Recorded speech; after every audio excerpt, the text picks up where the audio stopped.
Good morning, everybody. Welcome to this edition of the Weekend Wrap-Up here on Shelbyville Now. I'm David Thomas. This is Mr. Josh Blevins. Josh, a little bit slower week this week. Did you get bored? I didn't get bored. A little bit slower week. I'm just going to warn people this morning. I might be a little cranky this morning. I didn't get my Southern Cup on the way in. I left home late, and the line was long, so I'm drinking water this morning. I apologize if I'm cranky. And the other big thing was I spent yesterday afternoon in jail. And we're going to be talking about that later in the show. So, what did you do? Well, we'll discuss that later on. Okay. But I think first we'll hear from our sponsor, Dennis Young, and go from there. We'll be right back. With the personalized service you deserve at Dennis Young Insurance Agency. As a local independent agency, we offer coverage from several different companies, including Erie. So whether it's auto, home, life, personal, or business, we can find the right coverage to meet your unique insurance needs. And with a rate lock advantage, your rates won't go up as long as you do not change drivers, autos, or addresses. Contact us at Dennis Young Insurance Agency, insuring Shelbyville and surrounding areas since 1988. Welcome back to the Weekend Wrap-Up. And again, we want to thank Dennis Young Insurance for sponsoring the show today. And Josh, I know you had a few things happen this week, but it's been slower, a little bit slower. Not as many government meetings. I'm anxious to hear about what happened to you and how you got thrown in jail. We'll get to jail. Okay, let's start our week like we usually do with our first meeting we went to. Tuesday evening, 5:00 is our monthly county committee meetings. There's 3 of those standing committees: rules, law enforcement, and courthouse and property. Rules committee started out like it normally does with our reports from our different entities that rules is over. A couple stats I heard, actually I didn't hear them. I read them in the paperwork and they didn't read them out, but I thought they were interesting. So we'll mention them this morning. Our veterans report, since 2011, our veterans office, which is in the basement of our courthouse downtown, it kind of helps out our veterans, has helped 923 Bedford County residents file a VA claim. So those are 923 people that live here in the county. And anything you do in government has a lot of red tape. Right. So they had issues getting things resolved with the VA, and the county helped them out and helped them get their benefits or whatever they're looking for. So I just wanted to do a shout out to our, I think it's Mr. Ely is our current veterans officer there that helps out, and just wanted to say, we appreciate them for what they do, and I'm sure our veterans appreciate them for what they're doing for them as well. 923 people. 923 people in our county. So that's pretty close to 1,000. So that's a lot of veterans that they've helped out over the years. So another set of big numbers that I saw that didn't get mentioned, but again, we're on the report they handed out. Our community clinic. Last fiscal year, they served 1,357 medical encounters, which I would assume medical encounter, probably a fancy way to say doctor's visits. So 1,357 people got medical help there, and that's up a little bit from the previous year, 16%. The bigger number, 1,154 dental visits, which is up 380% from the previous year. That's a lot. That's a lot of dental visits, and that's a lot of people helped out. And if you've ever had a toothache, oh man, that's miserable.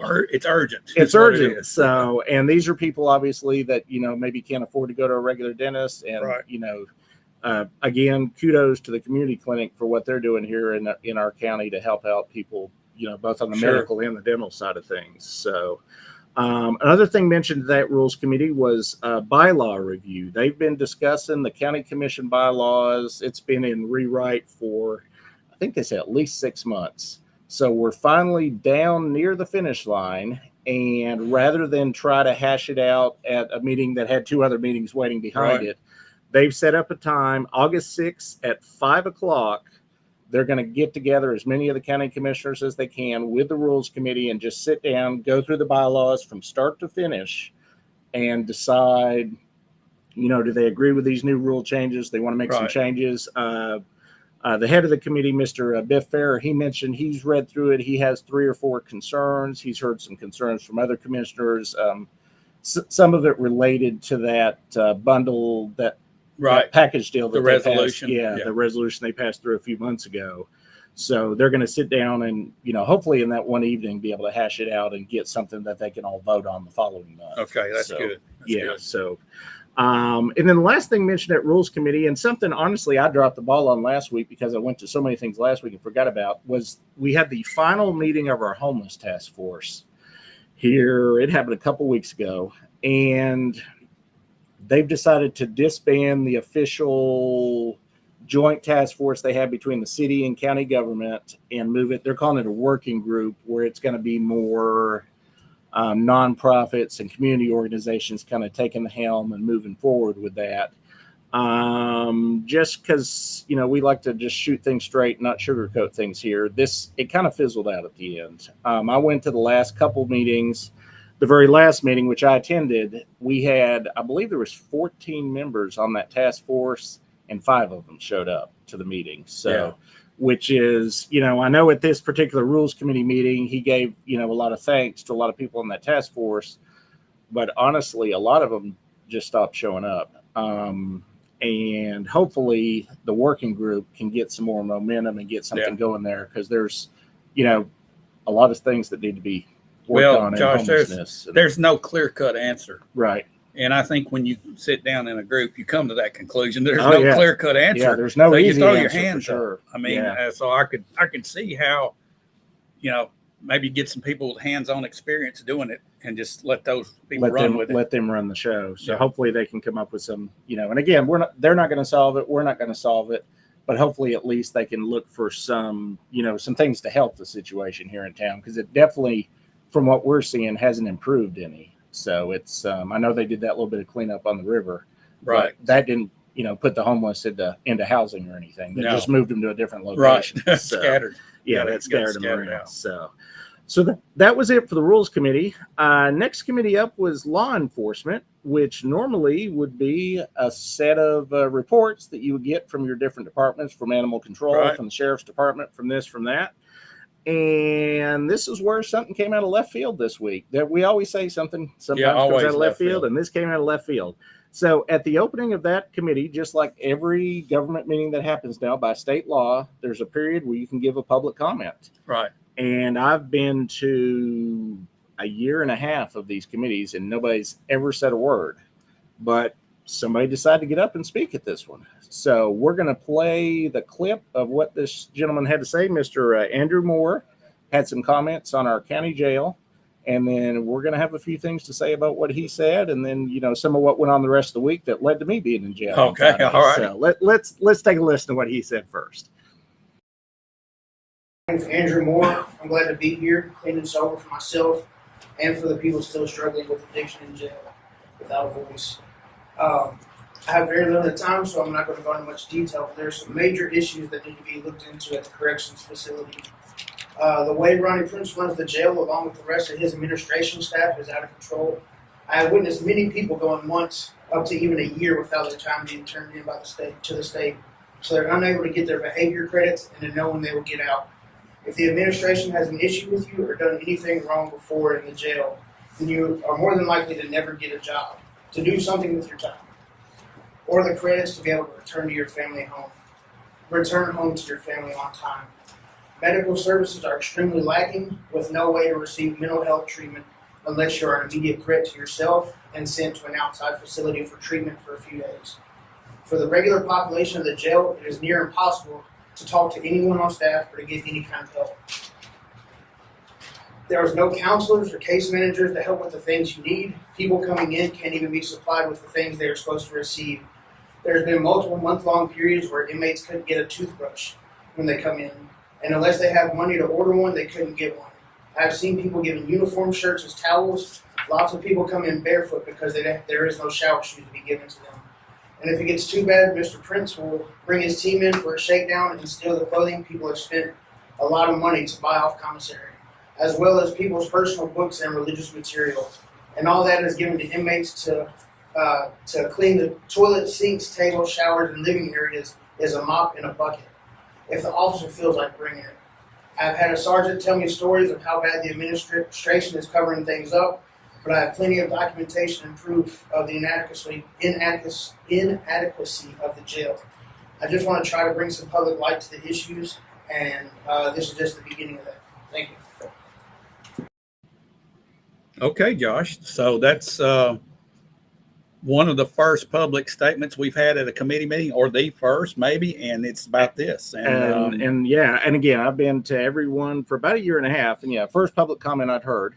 So, and Mr. Moore said a lot there. So rather than just, take him at his word or whatever, we did some digging, because that's what I like to do. Right. So I met with Mr. Moore on Thursday, I believe it was Thursday morning. We talked for about 90 minutes. I got a full sheet of notes and, a list of his concerns, which he laid out a lot of them there about behavior credits, not being able to get a job, lack of medical, mental health facilities.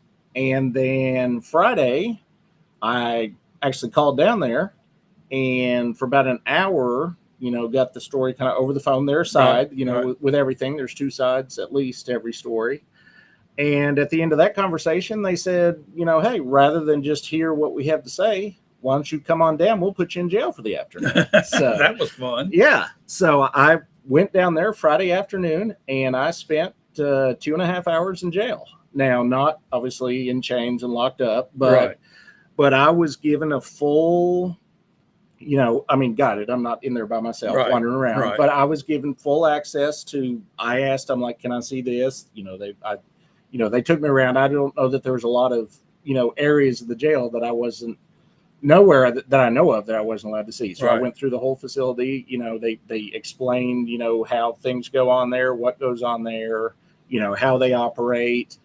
So first off, thank you to Mr. Moore for his time. I mean, he spent an hour and a half with me. And then also thank you to everyone at the jail. I met everybody from the, the top of the line all the way down to the guys, guarding the inmates.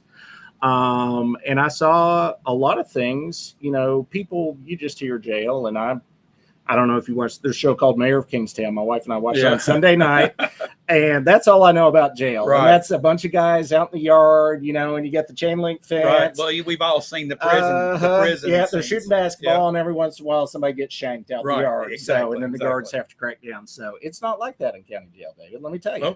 Okay. First off, there's no yard in county jail. Right. The way it operates, from what I saw, and I was there for a little while, you've got a pod. So there's two different kinds of pods that are there, but they're kind of it's a large room. And if you're kind of a higher security risk or whatever, you got a back 2-story wall and it's got individual cells, which would have 1 or 2 people. And I'm assuming 2. I didn't actually go in a cell.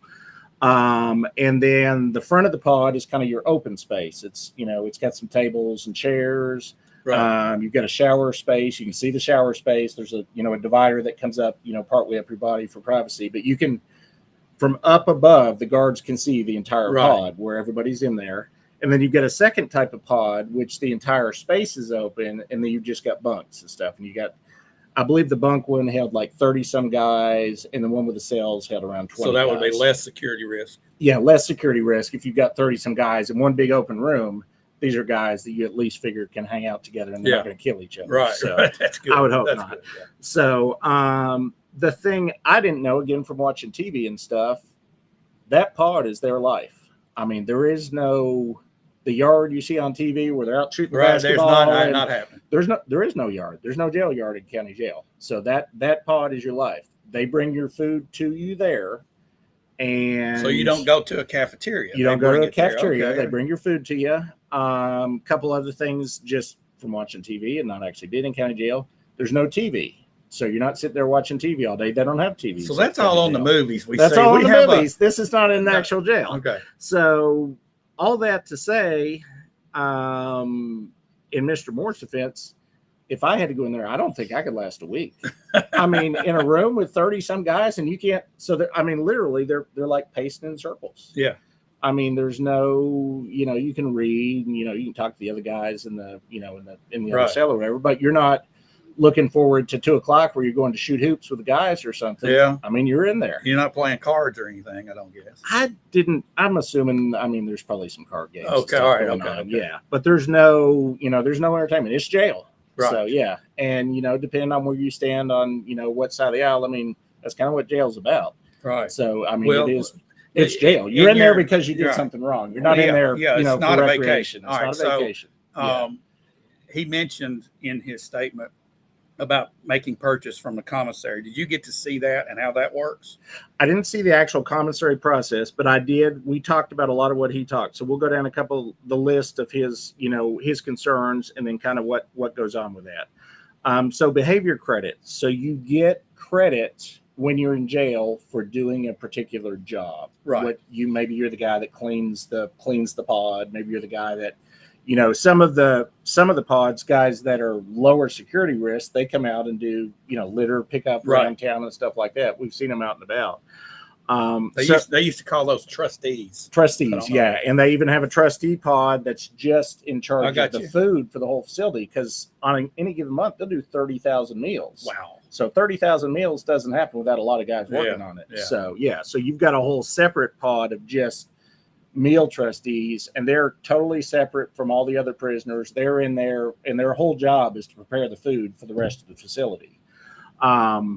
So that's how you get your credits. And if you're working a job and you're behaving good and whatnot, you get what the inmates kind of refer to as a 2-for-1 deal. So you're in there 30 days, but you could earn another 30 credits during that month. So you're really getting 2 months of credit towards your sentence if you're getting those credits. Okay. And Mr. Moore's complaint was, which he also spoke later on with some of the people after the meeting for the sheriff's department, was he didn't have a job part of his time there, and thus wasn't getting behavior credits, which made his stay with us longer than it normally would have been. Now, I'm not going to go into his, which I got a lot of it, and he gave it freely to me, but I'm not going to go into his personal details of his situation. Right. But there were 2 particular incidents that happened with him while he was in the jail that they felt like he no longer was safe enough from a security standpoint to have these jobs where he had more freedom to move about. So they revoked his work privileges is what they did. So, it's unfortunate. And, obviously we feel bad for him, but they didn't do it just because the guys running the jail are awful and they hated him. They did it because he did something, and he knows what he did, and he admits to it, but he feels like after a certain amount of time, they should go ahead and give him the job back. And in particular, he mentions he was there 5 months and they wouldn't give him his work back. He's like, that's a long time. Well, if you're locked in a pod with a bunch of guys, 5 months is forever. Yeah. And it feels like forever. But if you're on the outside 5 months, the jail staff looked at it as like 5 months ain't that long. You messed up twice. You didn't just mess up once. 2 different vantage points. 2 different sides to that. And that's the 2 different sides to that argument. So medical and mental health. They took me into their medical facility. They have a nurse on staff 12 hours a day, 7 days a week is what we have for medical coverage. So we do have 12 hours a day where there's nobody there. In those cases, they have somebody on call. They call and they can do a telehealth evaluation. And if it's serious or they think they need attention, they immediately drive them to the emergency room. So which is taking them off. It's not a long drive. It's not a long drive from the jail to the emergency room. Across the field there. Yeah, it is. Mental health. We didn't play the part where a deputy sheriff replied, because it would have made the video too long for the clip today. But he did mention mental health is an issue. I mean, we don't have separate mental health in our jail, and it's a dollars and cents issue. Right, and that gets down to addiction. Issues. A lot of cases. Yeah. A lot of cases. There's a mental health evaluation process, and the rehab process. They go through detox and that type of thing. We don't have anything like that. We don't have that in our jail. And if I was in there, I'd need mental health coverage just because I'm locked in a pod with 30 guys and I can't go anywhere. And I understand that, but that's it's a dollars and cents. And it was mentioned at the meeting. I mean, do taxpayers want to pay a higher property tax rate to have a mental health professional on staff 24 hours a day at the jail? And I'm going to say that's going to be a hard sell to guys, people that are paying property tax. So I can understand that. Supplies. He mentioned cleaning and supplies. That's the only thing I saw that raised my eyebrow just a little bit in my discussion while I was there. And I understood what happened, but I think maybe it's something that we could fix going forward. At the end of the last budget year, the previous budget year, we budget the jail like anything else in the county has a certain budget for the year. They ended up with more inmates than the previous year. They started at like 150, 180 inmates post-COVID.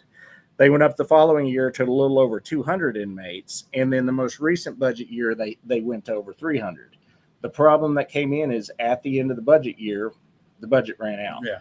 So they actually did have a shortage of hygiene products and toothbrushes and clothing for the inmates. And that's where, his probably of the arguments he made, the strongest one that I would say, could be a concern is we need to have a process in place.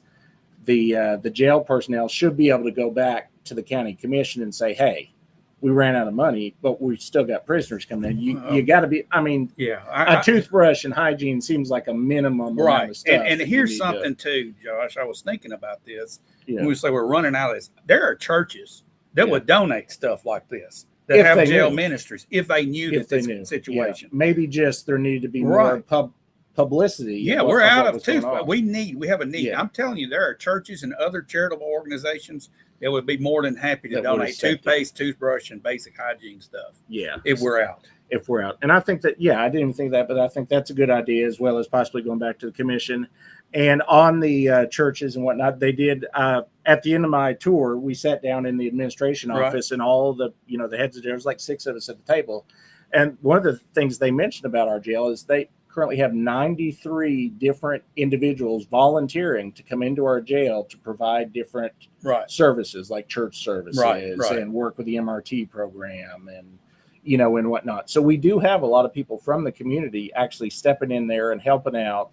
And one of the points they wanted to make was, if you've got these 93 people that don't work there, that are coming in and serving, if there was like a big, conspiracy here to mistreat our prisoners, those 93 people would, long since seen it. So I don't. Well, it's got a lot of disclosure there. Yeah, there's a lot of disclosure there, and and again, I was only there 2.5 hours, and I got the guided tour. I wasn't, wandering around, surprise, coming behind the corner and looking at things, but I didn't feel bad leaving there about the way the prisoners are being treated. Now, I felt bad about prison in general, having never been in a jail.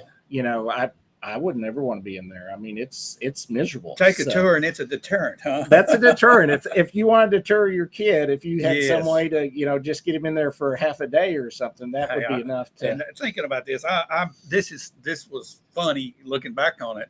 But if you look at the big rock jail that's set up there now, where they tore the old jail down, that was the jail when I was a kid. And in the 2nd or 3rd grade, we got to tour it. Okay. And let me tell you something. This is the Taj Mahal out there compared to the rock jail. Okay. And I remember we left terrified. You didn't ever want to go to jail, did you? No, it was a deterrent. I promise you. Yeah. But it just the way things have changed over the years.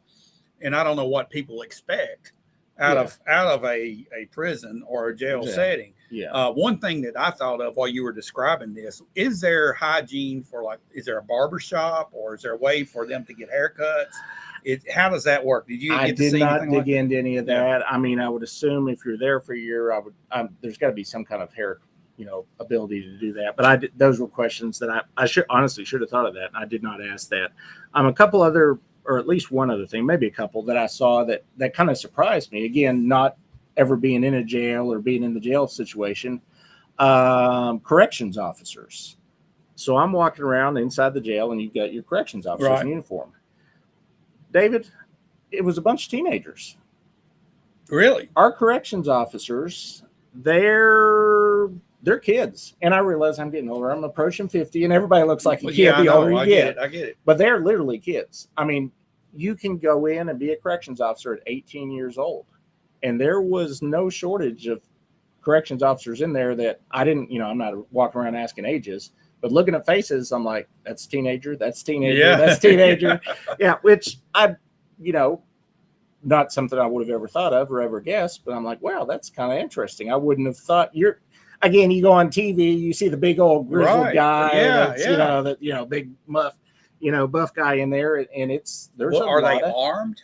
There's definitely no guns. And I did ask some of that. There's I think there's like a pepper spray thing, and I honestly didn't write enough of it down that I feel confident about saying what there was. Definitely no guns and no serious, arming of any kind of these kids Yeah. that are walking through there.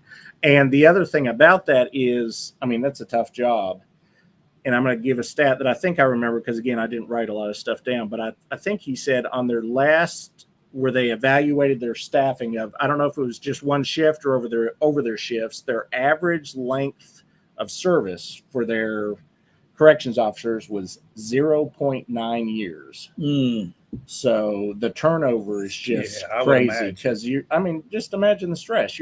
Say you are a kid, you're 18, you go in, you're like, I'm going to be a corrections officer. No, I'm not. And you deal with prisoners for, 6 months, 9 months. You're like, man, this is 2 days. This is not what it looked like on TV. This is, again, I'm not out in the yard looking down from a tower and waiting for somebody to shank somebody. I mean, I'm in. Well, let me ask you this. Is this a starting point for possibly getting into law enforcement, going through that process first and then going to the academy? That's what they said. The thought is, at least from a lot of the kids that come in, is you can't go into law enforcement when you're 18. Right. So they think, I'm going to come in here, be a corrections officer. I'm going to get this on my resume. Right. And then when I'm 21 or whatever, and obviously I don't know what the cutoff is to be law enforcement. I would assume 21 or somewhere in there. Then I can say, hey, I worked in corrections for the sheriff's department for 3 years, and I've got this on my resume. But as it sounded like, most of them don't make it long enough that I'd even want to put it on my resume. If I worked there 6 months and dropped out, you may not want to throw that on your resume. So, yeah. So just well, Mr. Moore came. He's on. Thank you, Mr. Moore, for coming in. They give broken clippers once a month to cut hair with broken clippers and nothing to clean the clippers after each haircut. So it sounds like they need a little help on that, maybe, and maybe some volunteers. I don't know how it works. Yeah, and again, they said they have 93 volunteers. Maybe we need to find some volunteer barbers. I know one lady that goes in there. I know her personally. Yeah, and I don't know that she cuts hair, but she is a beautician and barber. Okay. And I don't know if that's what she does or not, but I know she serves there. I'll ask her how it works because it'd be interesting to see how. I'd be interested in that. I'm just going down the list to see if there's anything else that okay, so and it was mentioned in his original statement. So they do have, and they told me some of this very clear. They do have the raids where they go into the pod and go through all of the inmates' belongings and whatnot. Okay. They have each person in there has a set number of each piece of clothing that they're supposed to have.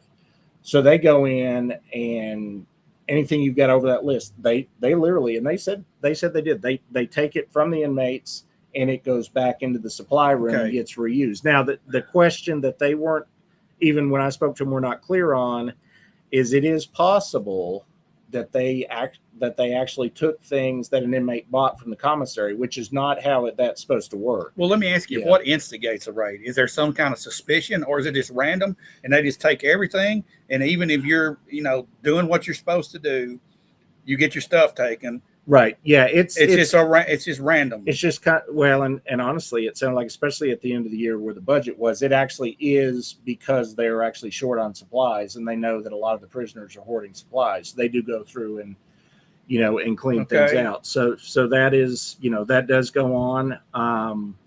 Again, the supply issue, I think, is more of a budgetary issue that I think could be addressed administratively. Yeah, I think we would have some organizations that would help out. Yeah. The big thing that the people at our county jail want to point out is they just, I think within the last week or two, received from the state what is called Tier 1 accreditation. Only 22 of our counties in the state have that accreditation. And that's where they had a 2-day inspection from the state. They went through way more than what I did.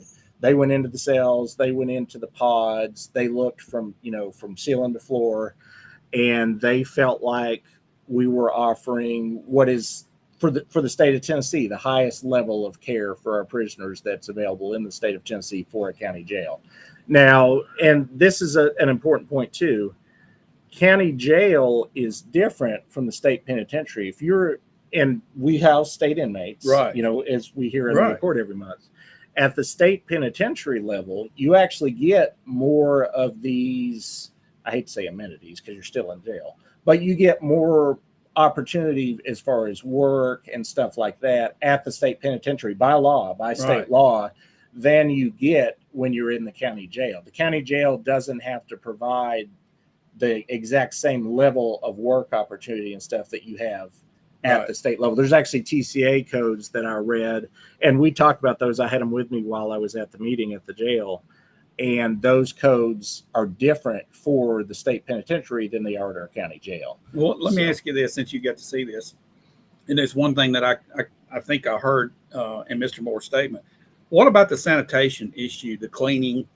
And I know there's no cleaning supplies. It's back in the pods. How did that look as far as sanitary? Okay, now obviously I'm back. I'm a floor up. I'm seeing through a window, so I didn't get to walk into a pod. But for what this is again, what I was told, they did have an issue with cleaning, and the whatever liquid cleaner they're putting in with the mop bucket and whatever wasn't cleaning up the soap scum and the stuff in the showers. And they have recently upgraded what they're using as far as cleaning supplies, and part of that is how they increased their accreditation to tier 1 within the last couple of weeks. They actually, if you go into, and I wasn't looking to go into a jail shower, I didn't even ask to go into the jail shower. All right, okay. But they said if we would have gone into the jail showers, they now have cleaned the mold and the soap scum that used to be there. The new cleaner is cleaning all that up, and well, that's good. Yeah. And I mean, that could create health issues, when you don't have the sanitary issues. Yeah. So, but they say that's been fixed. And again, I was looking from a distance, but I didn't. Right. That was one of the things I was particularly looking for by being there in person. Is like, is this place, a dump, or is it? And I mean, it's jail. It wasn't. I didn't feel like I was at a nice hotel or anything. No, but it didn't seem any worse than in my mind I would have imagined a jail looking. So other than the fact that again I don't want to be there. No. 2.5 hours was that more was than enough. Yes, I'm good. Sure. I've been there, and seen it. The programs they do have, which are limited to certain inmates, the MRT program stuff, I got to see, like they have a garden that the MRT female inmates are working on, and those are great. I think one thing that would be nice, and I'm sure this is a funding thing as well, is more programs, but I'm sure more programs equals more money. Right. And I'm sure that's where the holdup is there. There's a limited number of prisoners that can get into the one program we run, which is MRT. And those prisoners have a different experience than the people in the other pods because they're getting to go out and do litter pickup. The female prisoners are getting to go out and work in the garden. I mean, it still sucks. You're still in jail, but I wouldn't maybe go as stir crazy if I could go outside in the yard and work in a garden for a few hours a day versus being in a pod 24/7 for, I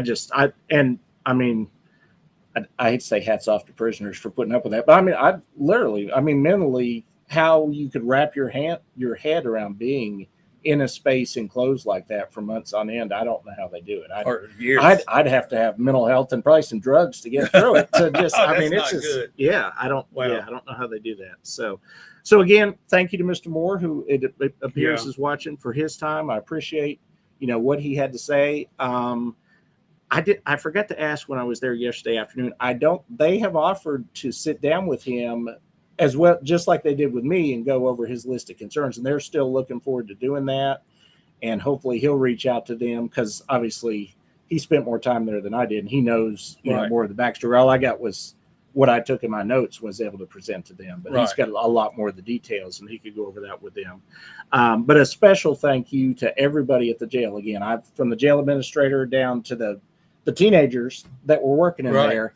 Everybody was extremely friendly to me. Everybody talked. I asked, I didn't throw softballs. I asked hard questions. I had some details that we're not going to get into on some incidents that would involve, personal information that we can't discuss. And they were willing to answer the questions. They didn't shy away from the controversy. They said straight up, it's a jail. There's, 300 prisoners at a time, a lot of times, sometimes more than 300. They make mistakes. They're not perfect. You're not perfect. Nobody's perfect. So, but I felt like leaving there, at least the people I spoke with felt like they had a heart for the prisoners and they weren't there to, neglect. It didn't feel like a bunch of, people that hated people that were looking to make their lives miserable. I think it seemed like from my visit that they were doing the best they could with what they had to work with. You can't make the facility any better than it is. It is, you know, you can't magically make Right. that yard appear and, you know, a basketball gym and this and that. It's not there. So you've got to work with what you've got. So, so thanks to everyone there at the jail. Thanks to Mr. Moore for his time. And that's my story of how I spent Friday afternoon in jail in Bedford County. And I hope to never spend another afternoon in jail. Yeah. Other than maybe a visit. Right. So, Just a visit. Okay. Yeah, definitely don't want to spend any long quality time there. And they offered if I wanted to spend the night. I said, no, I'm good. Mr. Moore came back, said he appreciate what you've done. Thank you for going up there. Hopefully some awareness will come, and I will be going up there this coming week. Mr. Moore, thanks for interacting with us here today. Yeah, to let us know the story. And I'm just hoping that this is an isolated case. Mr. Moore experienced something that's not the average. You know? Right. Yeah. And like he said, awareness is key. Right. And, you know, appreciate him. I mean, that took a lot of courage to stand up there in front of the sheriff, the deputy sheriff. Exactly. You know, I think the second in command of our mayor, and, you know, speak like honestly, that in public. It sounds like it comes from a good place. Yeah. You know? Yeah. Thank so you, Mr. we Moore. hope so. Other than that, at the end of the this was about midway through the law enforcement committee. There was a little piece which I thought about clipping but didn't. We have our emergency management agency that the county operates, and our county mayor gave a question that was more like a statement. And I just wanted to follow up on just say what he said, to just put it out there for people that didn't go to the meeting, which is that our county EMA is on top of the situation at the industrial park. They're working with the city. There's been a lot of concern online with you know, ducks on and what's going on out at the industrial park. And it's kind of looked from the outside like the city's the one doing all the talking and putting in all the effort, and that the county was just kind of being quiet. But they just wanted to get out at that meeting, and they're right, because we went to that safety summit and they were there. Our county emergency management agency is in there on top of the situation. They're the entity from the county that works with the city law enforcement and codes and, you know, everything on the emergency side for the ultimate city. Responsibility falls on the city, because this is in the city limits. It's in the city limits, so they have the final call on it. But from the county side, that's the only part of the county that's, you know, kind of in the mix. Okay. And they are there, and they have been at those meetings. So last committee on Tuesday evening was courthouse and property, and not a lot went on there. It was your normal reports, but I want to bring up one that I know is one of your favorites, because I went down the night after to look at some of the setup for this. We're starting on the courthouse and annex lighting on the square. So this meeting was Tuesday night. So I was down there Wednesday night. They brought the two companies in that are working on the lighting project, and they brought just two big sample lights. They're going to have the big spotlights pointing up at the columns. And then they've got these big horizontal lights that are going to point down, like at the annex building, to kind of light the front of it. Kind of like the White House. They're actually saying kind of like Belmont University. They said this is the company Belmont that did University. So Okay. that did Belmont. So, and I know you're not a fan, because this was a rather pricey project. But I will say it looked good. The sample I saw. Now they didn't have any of the colors. This was just white lights. No, not yet. Okay. We will have colors when it happens. Well, you know, when this is all said and done, we might be proud, Josh. Who knows? I think it's going to look good. So now you may still look at it and say, man, that's a lot of money. That's a high price light. You may look at it and say that's a lot of money. But I think it is this.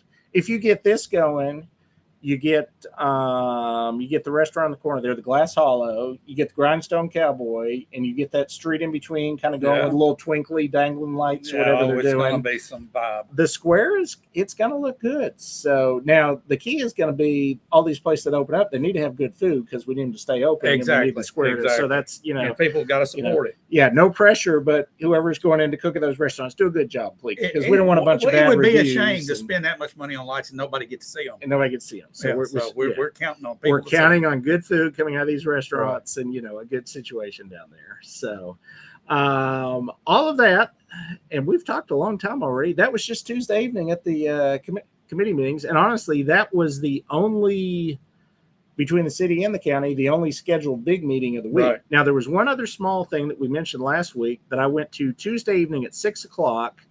It was not even a published meeting, although they mentioned it at council, is how I found out about it. This was kind of billed as a discussion of the city hotel motel tax and how it applies to RV pads where you bring in an RV and put your RV up. For short term. And that's the key. So there was some talk online that some tenants, we've got a decent number of people here that live here in town full time in RVs. Right.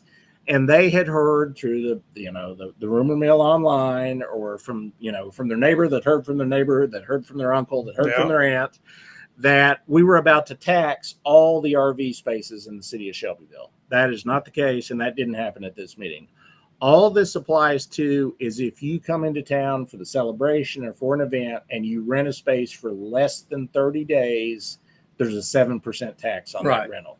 But if you're there month to month, if you've got a lease, even if you're not living there all month, but you've got a month to month lease, doesn't apply. You don't pay this tax. Yeah. Actually, every single landlord that they invited to this meeting, which they sat them all around in the council chambers, they went around the room and at the end of the meeting realized nobody there does this. Yeah. So, but they now know if they decide that they want to rent a couple of their lots out to people come to the celebration or something, they know they need to collect this tax. Yeah. But the key is, the concern that everybody that's living in an RV is about to pay a higher tax was not founded at all. It didn't happen. So, last thing that happened in the week, there was not a meeting, but we wanted to touch on because there's been a lot of discussion on it on Facebook. Thursday morning, Shelbyville City Police issued a press release identifying, sadly enough, Maria Lucas Gaspar from the remains that were found on Old Nashville Dirt Road on July 8th, so 10 days before. Their prior press release had mentioned she ran away June 29th from Bridlewood Drive, which, if you look on a map, is pretty close to Old Nashville Dirt Road. So there's been a lot of chatter online, and you've heard it from people in town. Miss Gaspar was a 16-year-old Hispanic female that disappeared from her house, and now we've got what's turned into, from Channel 5 last night, a group of several about the same age out in the county that have disappeared from a particular foster home. And there's been all this we got a serial killer, we got we got human trafficking, we got this, we got that.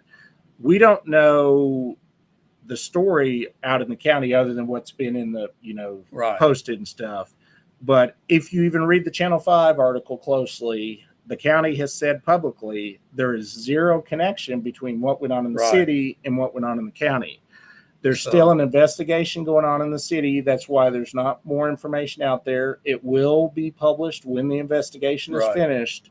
But a lot of this concern about the serial killer and that it's just not found, and people just need to let the process play out. And this is a tragedy for the community and for that family. Yeah. And our hearts go out to them. Yeah. It's sad, and but it's not some of what you see on Facebook wants you to believe it is. So. Some people like to stir this up and make it more than what it is. Yeah. So create drama. It's bad enough. It's bad enough without adding to it. And honestly, the situation in the county could turn out to be something worse, just because that's kind of a weird thing. But it's as was said even from the published news article, it's not connected to what went on in the city. Separate issues. Yeah, it's not this chanting guys in white vans going around kidnapping people. It's it's not that. So that was it for this week that had one meeting. Man, it turned into a crazy week. Yeah, as it often does. Something came out of left field, but the upcoming week, we've got quite a few more things actually on the agenda. But before we go to that, let's hear from our sponsor. Before we go to our sponsor, there was one question that came up. Sure. Jan Clifford, I did not overlook your comment and question. Okay. Do you have any news updates about the 231, 41A, 437 corridor study? And I have not heard anything, Josh.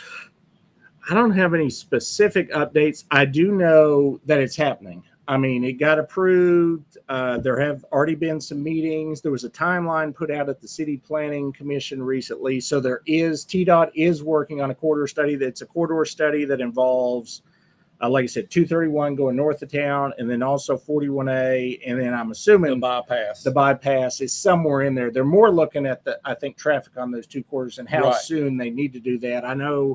I believe there's an article in the paper this week where the mayor spoke about he's really pushing hard. He'd like to go ahead and have TDOT be thinking hard on widening 41A from Union Station all the way in. It needs it bad. Yeah, it needs it bad.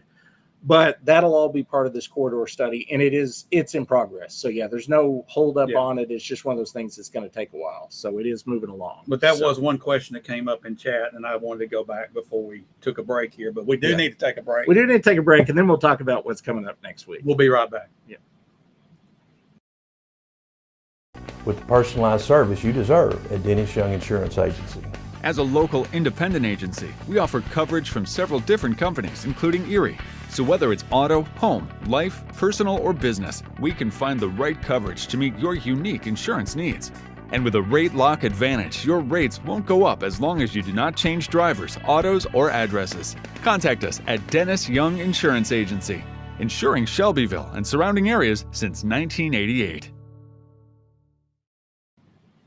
Again, we want to thank Dennis Young Insurance and all the fine folks out there for sponsoring this show, the Weekend Wrap Up. Josh, upcoming week, what do we got happening? Upcoming week, I've got 3 big meetings on my agenda for me, and there'll always be something that's not on the list that'll pop up. But Tuesday afternoon at 4:15, we got the County Financial Management Committee. This will have the year-end financial reports from our finance department. I hope to be there. I've actually got a conflict that afternoon. I may end up just having to watch it on YouTube. But they'll give the normal set of reports. But the key there it'll be the year-end, so we'll see how much the county actually spent on the different budget items. And, we'll be looking forward to what's going on for the upcoming year. So the following morning, Wednesday morning, 10 o'clock, we got a ribbon cutting. Time to bust out the scissors. Bust out the scissors one more time. Scissors. Burrow Bullets opening ribbon cutting 10 a.m. Wednesday morning. We'll be there for that. And it's out. It's open to the public, too. Yeah, they've advertised it. It's open if you want to come out and watch them cut a ribbon. You're welcome to. I think they're bringing food and refreshments. And I think this is going to be a really nice small business for Bedford County and the city. Yeah, we're and really I'm looking forward to it. Yeah, and I'm hoping, and they didn't mention in the invitation, I'm hoping they'll just peek inside and kind of see how the operation. You reckon he'll works give some samples? I wonder if they give bullet samples. I'd take some free samples. If they give them free samples, I'm up for that. You're in. So I'm in for that. So, and then Thursday evening at 6 o'clock at the council chambers, across from the dinner table, we got our monthly city planning commission. As everyone knows in the city, we got a lot going on, a lot of construction. It's another 2-page agenda. They've got to reconsider 2 things we just talked about last month. They got sent back by the council, including the PUD over behind next to Green Hills, behind Piggly Wiggly and the church there, and then the Whitthorn Street. Right? Is it Whitthorn Street? Whitthorn Street. Right. Yes. You say it kind of 2 words jammed together. Whitthorn. That's harder than Shelbyville. I know that's it's got a lot of letters in it. But it's back for reconsideration. That piece of property, the planning already said it wasn't a good idea. Not a good idea. The city staff said it was not a good idea. They said it to the council. The council said, talk about it some more. I tell you what, Josh, I drove by there yesterday for the sole purpose of just looking at that situation. That curve with that intersection.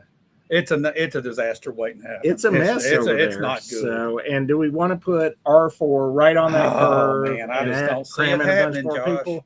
That's why staff didn't like it. That's why planning didn't like it the first time. I don't know why council. Without major road work there, yeah, I can't see putting that in, and I don't see our city doing that.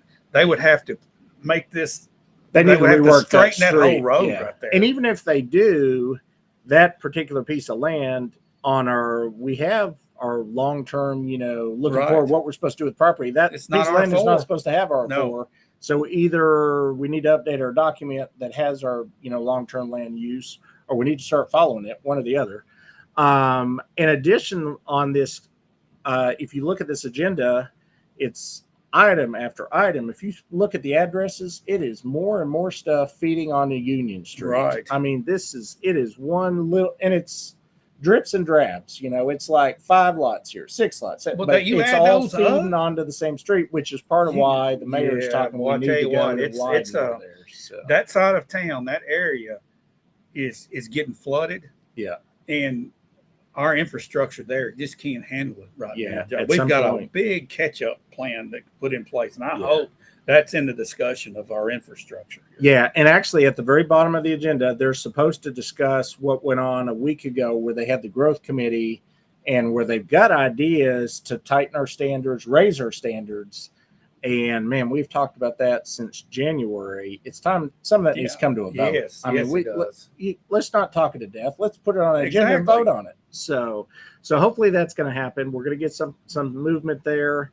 And like always, that's it on the agenda, but there'll be something, 2 or 3 things that come out of left field. Hopefully I won't end up in jail this week. That one didn't come out from left field. That came from out under the bleachers. That came from, I don't know where that came from.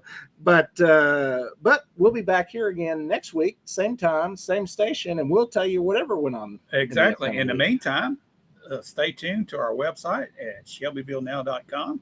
And we post a lot of stuff throughout the week on Facebook as it happens. So be on the lookout for those things. As always, thanks for watching today. From